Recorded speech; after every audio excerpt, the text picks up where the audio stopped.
Já foi 10h30. Vamos lá, primeira carta de Paulo aos Coríntios, capítulo 11. Primeira carta de Paulo aos Coríntios, capítulo 11. É o pessoal do batismo também, já pode ir, viu? Primeira carta de Paulo aos Coríntios, capítulo 11.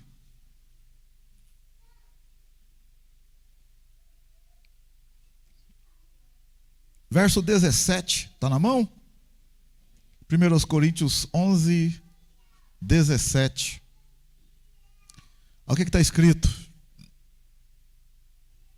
Nisto que vou dizer-vos, não vos louvo, pois vos reunis, não para melhor, senão para pior. Antes de tudo, ouço que quando vos reunis na igreja, há entre vós divisões, e em parte o creio. E até importa que haja entre vós diferenças, para que os que têm a aprovação de Deus se manifestem no vosso meio. Quando vos reunis no mesmo lugar, não é para comer a ceia do Senhor, pois, quando comeis, cada um se apressa a tomar a sua própria ceia. Assim um tem fome e outro se embriaga. Não tem de casa onde comer e beber? Ou menosprezais a igreja de Deus e envergonhais os que nada têm? Que vos direi? Eu vos louvarei? Claro que não, claro que não. Pois eu recebi do Senhor o que também vos ensinei. Que o Senhor Jesus, na noite em que foi traído, tomou o pão. Tendo dado graças, o partiu e disse: Isto é o meu corpo, que é entregue por vós. Fazei isto em memória de mim. Semelhantemente, depois de cear, tomou o cálice, dizendo: Esse cálice é a nova aliança no meu sangue. Fazei isso todas as vezes que beberdes em memória de mim. Pois todas as vezes que comerdes este pão e beberdes este cálice, anunciais a morte do Senhor, até que ele venha. Portanto, qualquer que comer o pão ou beber o cálice do Senhor indignamente, será culpado do corpo e do sangue do Senhor. Examine-se o homem a si mesmo, antes de comer deste pão e beber desse cálice. Pois o que come e bebe indignamente, come e bebe para sua própria condenação, não discernindo o corpo do Senhor. Por causa disso, há entre vós muitos fracos e doentes, e muitos que dormem. Se, porém, nós julgássemos a nós mesmos, não seríamos julgados. Quando, porém, somos julgados, somos disciplinados pelo Senhor, para não sermos condenados com o mundo.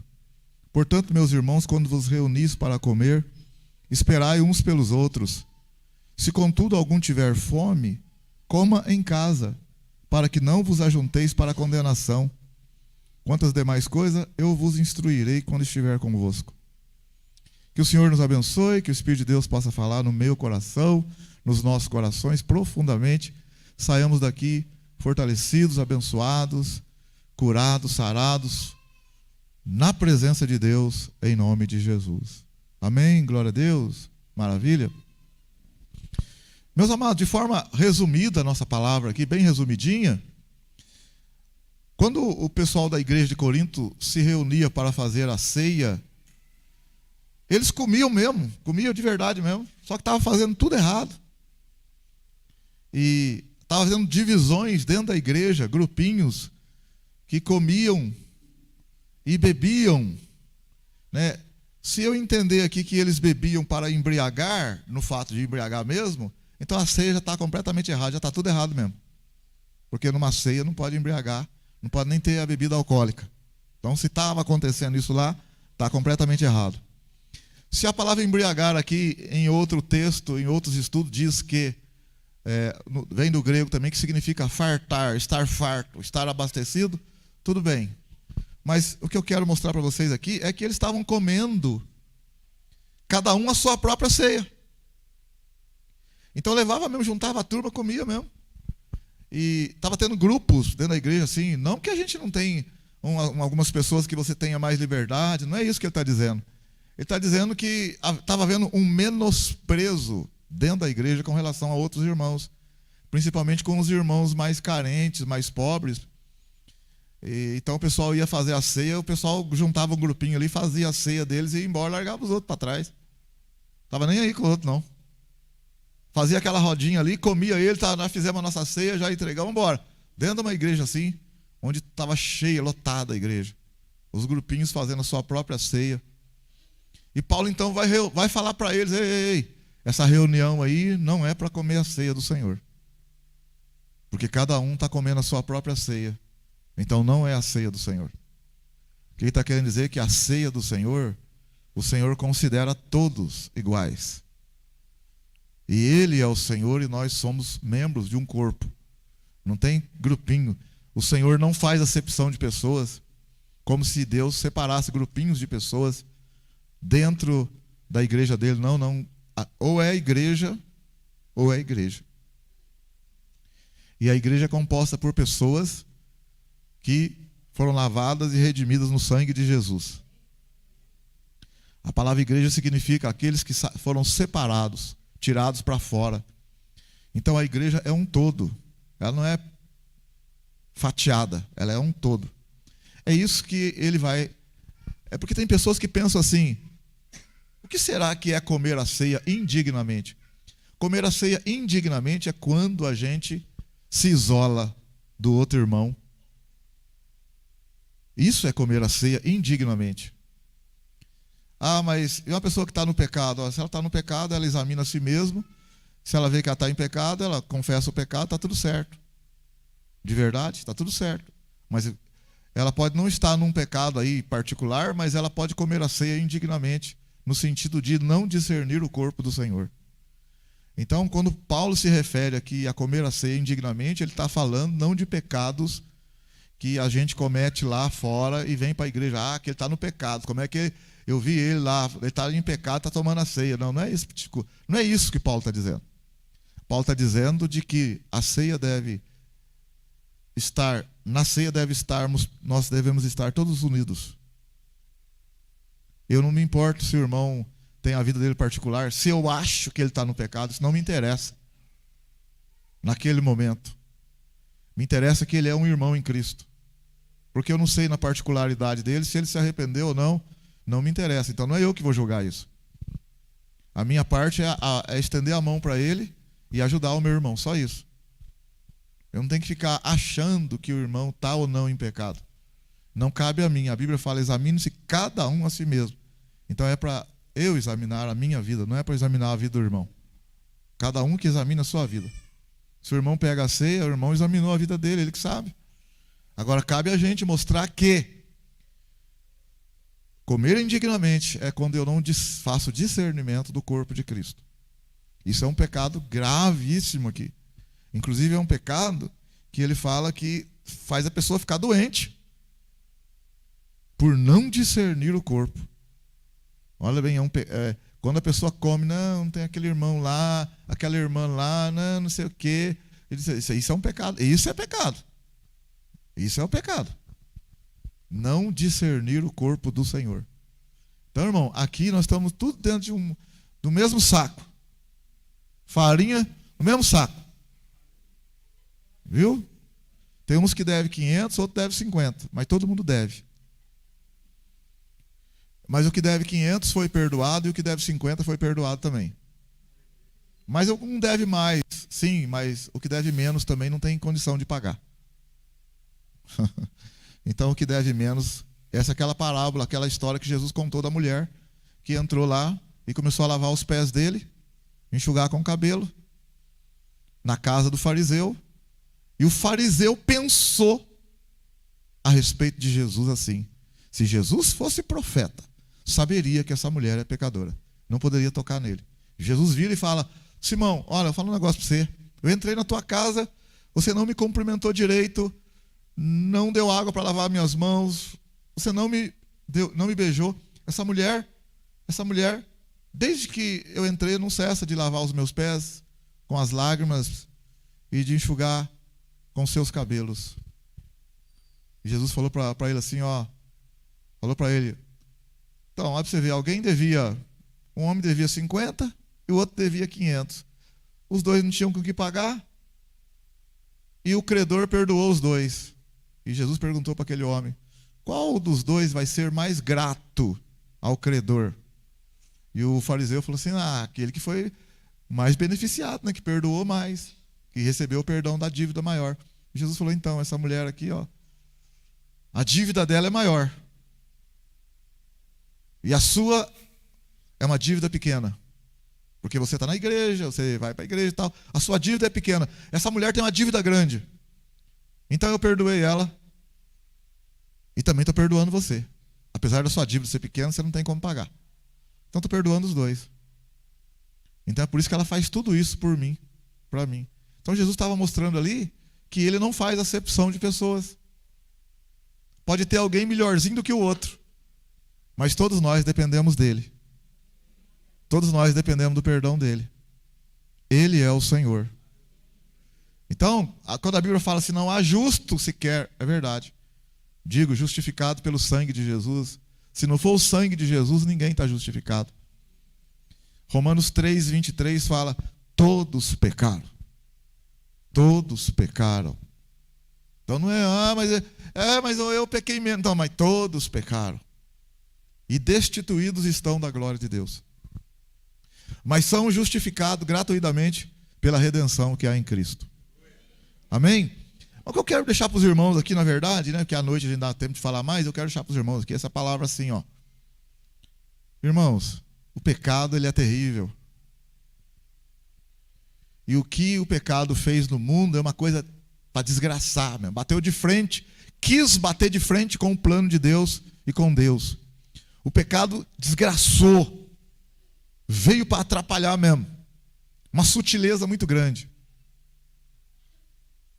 E aqui dentro da igreja de Corinto, no momento da ceia, o pecado se faz presente. Você vê que o negócio não é brincadeira. Na hora de se celebrar a ceia, dentro de uma igreja em que os irmãos foram libertos da idolatria, da prostituição, da mentira. Tanto é que ele fala aqui, ó. Olha aqui em 1 Coríntios, se você voltar um pouquinho no verso 6. Olha aí para você ver. Olha bem como que é o pecado, irmão. O pecado é só o Senhor Jesus para nos ajudar. Olha, essa igreja onde está sendo celebrada a ceia. Olha em 1 Coríntios capítulo 6. Olha essa igreja, ó. No versículo 9. 1 Coríntios 6, verso 9. Olha como que era a igreja, ó. Vamos lá. Não sabeis que os injustos não hão de herdar o reino de Deus? Não vos enganeis, nem impuros, nem idólatras, nem adúlteros, nem efeminados, nem sodomitas, nem ladrões, nem avarentos, nem bêbados, nem maldizentes, nem roubadores herdarão o reino de Deus. Olha o 11 agora, ó. E tais fostes alguns de vós. O que Paulo está falando? Muitos de vocês dentro da igreja eram assim. Era assim como? Era impuro, idólatra, adúltero, efeminado, sodomita, ladrão, avarento, bêbado, maldizente, roubador. Por isso que ele fala no verso 11, ó. E tais fostes, está no passado, ó. Vocês foram assim. Mas vocês foram lavados, foram santificados, foram justificados em nome do Senhor Jesus e pelo Espírito do nosso Deus. Então, ele está falando para uma igreja a respeito da ceia, para uma igreja composta de pessoas que eram impuras, idólatras, adúlteros, efeminados, sodomitas, ladrões, avarentos, bêbados, maldizentes, roubadores. Estou querendo mostrar para vocês que eles foram libertos, entregaram a vida para Cristo e vão celebrar a ceia. E no celebrar a ceia, o pecado sutilmente apareceu. Dentro da celebração da ceia. Então você vê que o negócio não é brincadeira. O pecado não é brincadeira. Não é brincadeira. Gente, a gente não pode brincar. É muito sério. O pecado não dá para brincar. Eu quero que você fique pensando. Os caras eles eram impuros. Eles eram idólatras. Eles eram adúlteros. Eles eram efeminados. Eles eram sodomitas. Eles eram ladrões. Eles eram avarentos. Tinha bêbados, maldizentes. Eles abandonaram isso tudo e vieram para a igreja. Estava firme com Jesus. Mas na hora de celebrar a ceia, apareceu o pecado.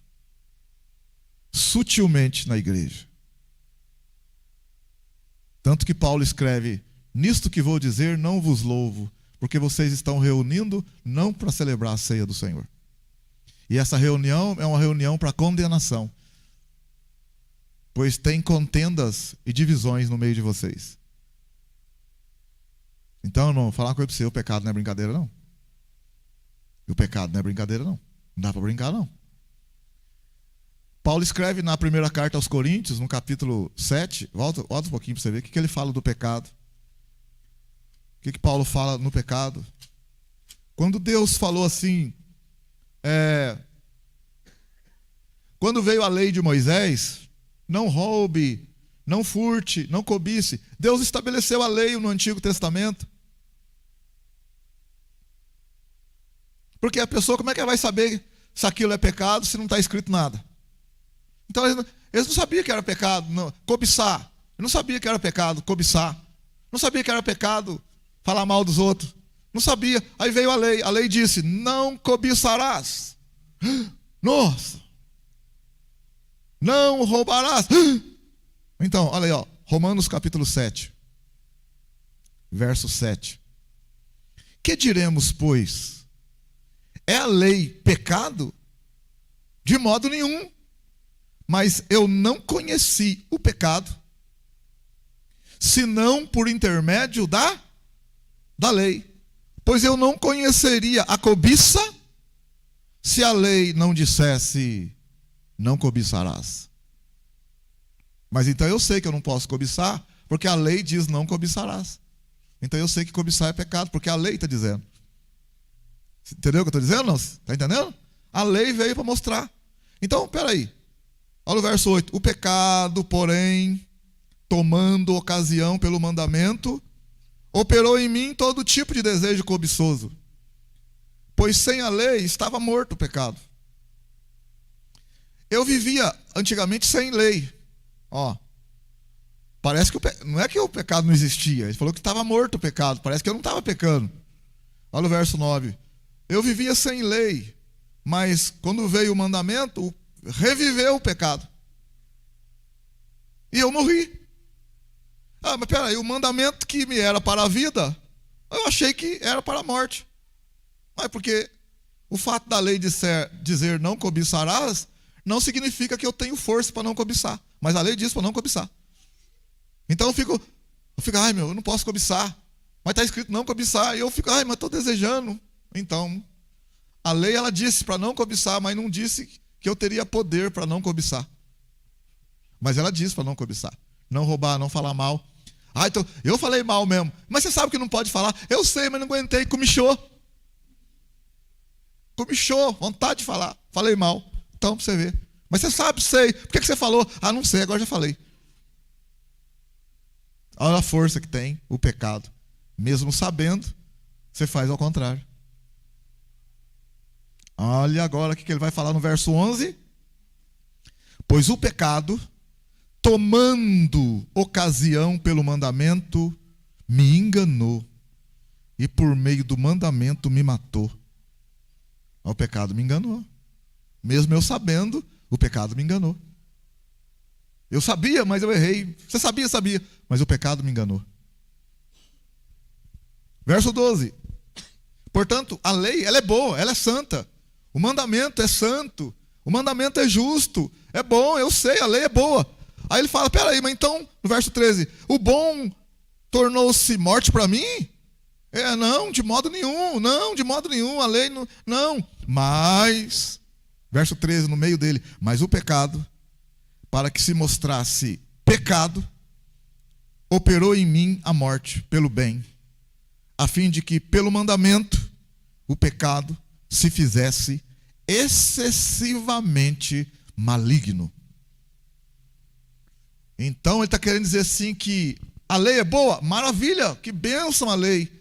Mas por que eu não consigo vencer aquilo e eu faço? Então, para você ver que mesmo você sabendo, você não consegue, porque o pecado é excessivamente maligno.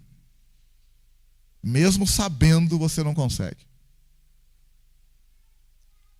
Verso 17. Olha o verso 17. De maneira que agora não sou eu que faço isso, verso 17. Não sou eu que faço isso, mas o pecado que habita em mim. Eu sei que em mim, isto é, na minha carne, não habita bem algum. Com efeito, o querer está em mim, mas não consigo realizar o bem. Pois não faço o bem que eu quero, mas o mal que eu não quero, esse eu faço. Ora, se eu faço o que não quero, já não faço eu, mas o pecado que habita em mim. Verso 24. Miserável homem que eu sou. Miserável homem que eu sou. Quem me livrará do corpo dessa morte? Aí ele fala, dou graças a Deus por Jesus Cristo nosso Senhor. Amém, aleluia? De sorte que com entendimento eu sirvo a lei de Deus, mas a carne, ela vai para a lei do pecado, a carne é terrível. Aí ele fala, então não há condenação para os que estão em Cristo Jesus, mas que não andam na carne e andam no Espírito, porque a carne ela vai levar você para o pecado. A carne vai levar a gente para o pecado. Então, para finalizar aqui, eu falo para você, o pecado é excessivamente maligno. Até na ceia na igreja de Corinto, o pecado sutilmente entrou. E eles estavam, cada um fazendo a sua própria ceia, pensando que estava fazendo da forma correta, agradando a Deus, e indo embora para casa, e talvez no caminho você participou da ceia, participei, e Deus estava não aceitando aquela celebração. Foram embora, você celebrou, celebrei, mas Deus não se agradou daquilo. Aí Paulo escreveu, por causa disso está entre vós muitos fracos, muitos doentes e muitos que dormem. A palavra dormem aqui, morreram, tá? A palavra dormem é um eufemismo, é uma figura de linguagem para abrandar a pancada, mas está morto. Muitos morrem por causa disso. Então, meu querido, para fechar aqui, falo para você que a união é muito importante para o Senhor e para nós também. A unidade da igreja. Amém? Aleluia? A unidade dos irmãos é muito importante. Porque mesmo partindo para uma ceia, se não tiver a unidade, a compreensão, o respeito, o amor, o carinho um com o outro, não dá certo. O Senhor não se agrada disso. Então eles celebraram a ceia e foram embora para casa. E Paulo falou, negativo. Vocês se reuniram para a condenação. Não foi uma reunião certa diante de Deus. Foram embora até pensando que estava certo. Mas Paulo disse, não, está certo não, está errado. Não houve discernimento do corpo do Senhor. Então comer a ceia indignamente é quando não há discernimento do corpo do Senhor. Amém? Glória a Deus. Que o Senhor nos ajude, nos perdoe, que nós possamos, mesmo se não vou muito com a cara daquela irmã, não sei o quê, você não vai com a cara dela, não vai nem com a minha, você vai com a sua mesmo. Então fica quieto aí. E vamos tocar o barco. Cada um com a sua. Não dá para ir com a cara do outro, não. Cada um indo com a sua mesmo, né? Amém? Aleluia? Não tem como ir com a cara do outro, duas caras? Não tem como. Então, meu querido, que o Senhor nos ajude, amém? Glória a Deus. Pense bem antes, com relação àquele irmão, aquela irmã, você sabe, né? Aí, com aquele grupo, com relação, pensa bem. Porque participar da ceia, sem ter um discernimento do corpo, não agrada ao Senhor. Que o Senhor nos perdoe, amém? Nos ajude a ter um coração perdoador. Ninguém é igual a ninguém, pessoas são diferentes. Há diversidade de membros, há diversidade de jeito. É diverso, cada um tem o seu jeito de ser. E o Senhor está lapidando cada um de